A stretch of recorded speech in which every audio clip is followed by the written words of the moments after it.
warahmatullahi wabarakatuh. Selamat pagi, salam sejahtera bagi kita semua. Yang terhormat Ibu Dr. Siti Maimunah, Sarjana Keperawatan Nurse Klinis dan Kesehatan, sekaligus dosen pengampu mata kuliah keperawatan keluarga, dan teman-teman semua yang berbahagia. Di sini kami dari kelompok 8 kelas 3C akan mempresentasikan hasil diskusi kelompok kami yang berjudul Perkembangan Keluarga dengan Lansia.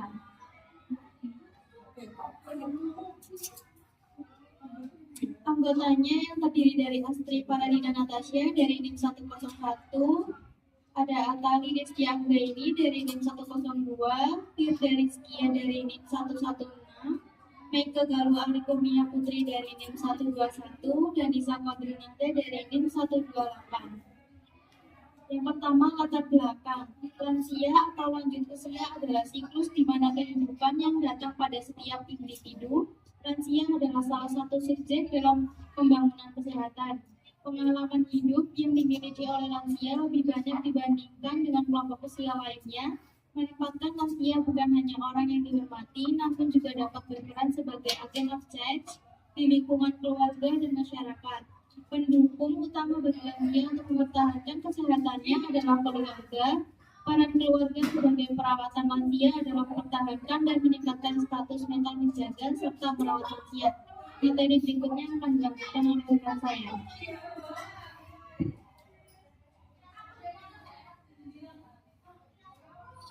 Pengertian lanjut usia merupakan usia yang mendekati akhir siklus kehidupan manusia di dunia. Usia lanjutan usia tahap ini dimulai dari 60 tahun sampai akhir kehidupan. WHO sebagai Badan Kesehatan Badan PBNI memberikan pengertian usia dalam 4 kriteria, yaitu rentang 45 sampai 59 tahun merupakan usia pertengahan atau middle age. Rentang 60 sampai 74 tahun merupakan lanjut usia elderly. Rentang 75 sampai 90 tahun merupakan lanjut usia tua atau old, sedangkan di atas 90 tahun merupakan usia lanjut sangat tua atau very old. Populasi lansia meningkat dengan cepat antara tahun 2015 hingga 2050. Proporsi populasi lansia di dunia selama 60 tahun hampir 22 kali lipat dari 12% menjadi 22%. Tugas perkembangan keluarga lanjut usia. Keluarga menjadi unsur penting bagi setiap individu. Anggota-anggota keluarga lah yang memberikan dukungan serta arahan terhadap jalan hidup yang dipilih oleh setiap individu. Oleh karena itu, di dalam sebuah keluarga membutuhkan peran atau tugas dari setiap anggota keluarga. Tugas ini yang nanti akan berkembang menyesuaikan dengan tahap perkembangan keluarga. Salah satu tahap perkembangan keluarga ialah keluarga dengan usia lanjut. Masalah kesehatan yang bisa terjadi pada keluarga lanjut usia.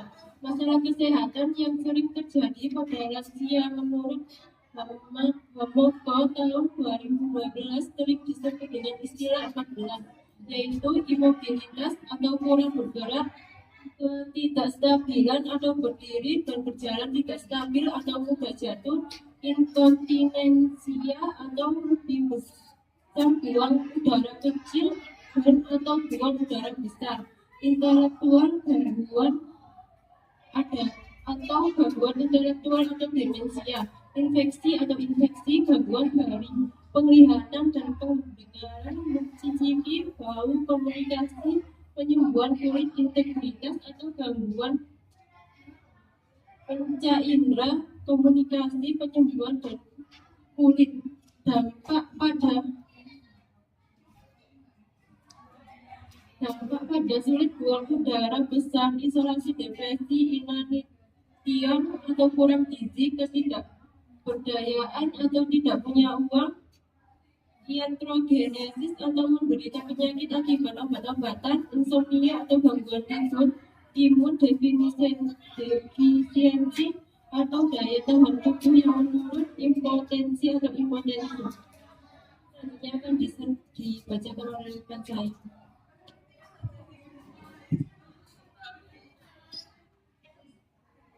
Selanjutnya, masalah utama yang sering terjadi pada keluarga lanjut usia.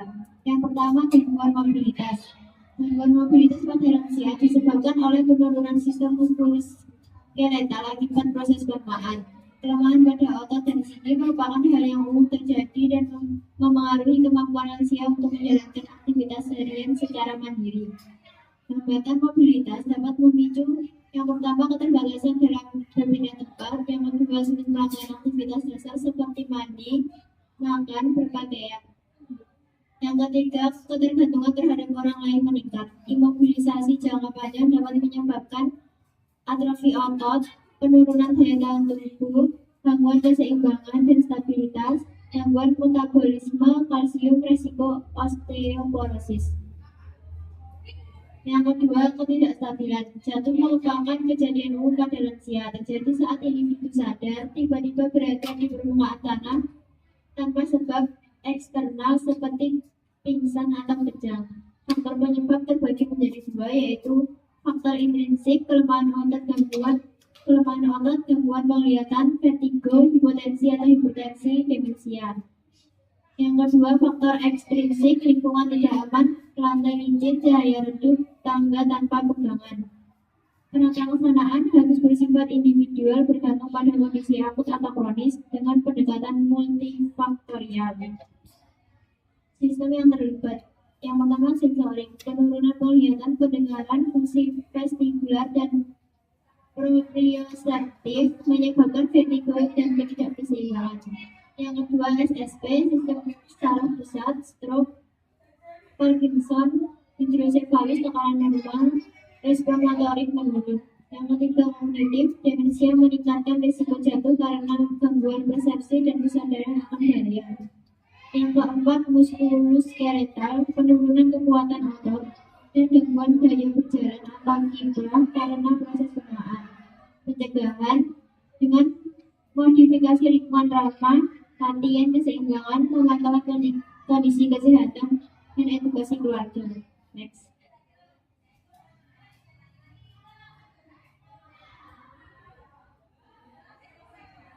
Insomnia pada lansia, poin utama. Insomnia merupakan gangguan tidur yang paling sering dialami lansia dengan prevalensi sekitar 67%. Hanya sedikit kasus yang terdiagnosis secara medis meskipun gejala sering dirasakan. Lansia dengan depresi, stroke, jantung, paru, diabetes, artritis, atau hipertensi lebih berisiko mengalami gangguan tidur. Selanjutnya yaitu faktor penyebab insomnia pada lansia. 1. Pola tidur tidak teratur, tidur terlalu lama, terlalu malam, bangun terlalu pagi, sering terbangun karena nokturia atau kecemasan. 2. Lingkungan tidak kondusif, suara bising, cahaya terang, suhu tidak nyaman, kebiasaan buruk di tempat tidur seperti makan atau nonton TV. Ketiga, konsumsi zat seperti kopi, teh, soda, rokok, alkohol, mengganggu ritme tidur. 4. Obat-obatan. Beberapa obat untuk penyakit kronis biasa menyebabkan gangguan tidur secara bertahap. Selanjutnya yaitu masalah utama yang sering terjadi pada keluarga lanjut usia. Hygiene tidur lansia, definisi dan buktinya. Hygiene tidur, kebiasaan dan lingkungan yang mendukung tidur berkualitas. Lansia sering terlalu lama di tempat tidur di siang hari. 2. Harapan berlebihan terhadap durasi tidur. 3. Perilaku menjadi tidak teratur. Selanjutnya, peran dan fungsi perilaku di keluarga lanjut usia. 1. Pelaksana klinis. Peran dan fungsi sebagai pemberi asuhan keperawatan, melaksanakan intervensi pencegahan, memberikan asuhan keperawatan, serta bantu tidak hanya kepada klien, melainkan kepada keluarga klien.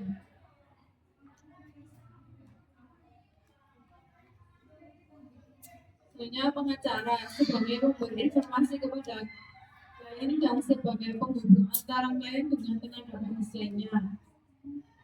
Selanjutnya dibacakan oleh rekan saya.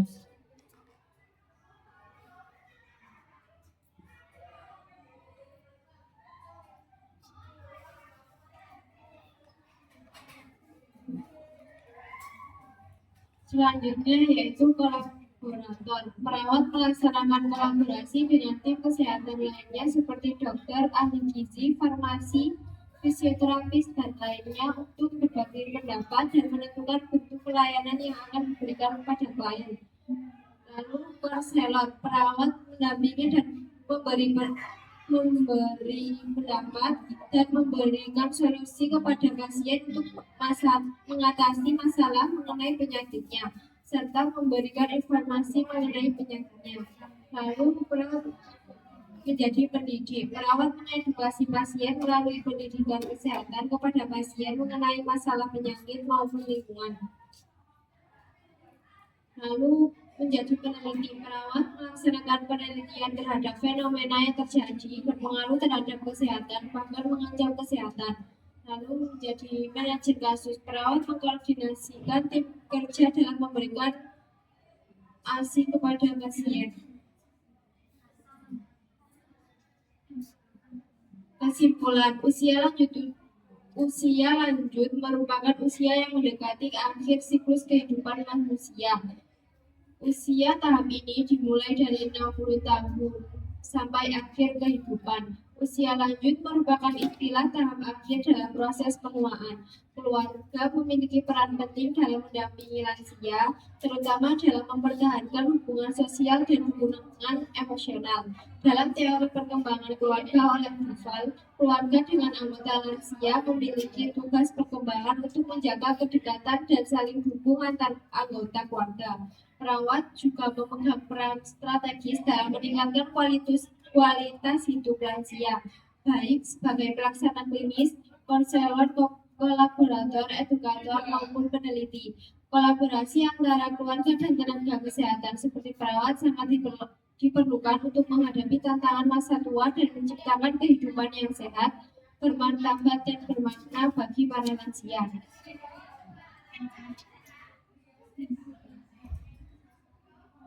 Selanjutnya saya serahkan kepada moderator.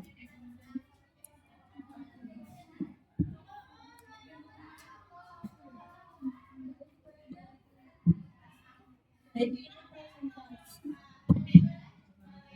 itu presentasi dari kelompok kami. Terima kasih atas antusias dan partisipasinya. Kami izin pamit undur diri. Wassalamualaikum warahmatullahi wabarakatuh.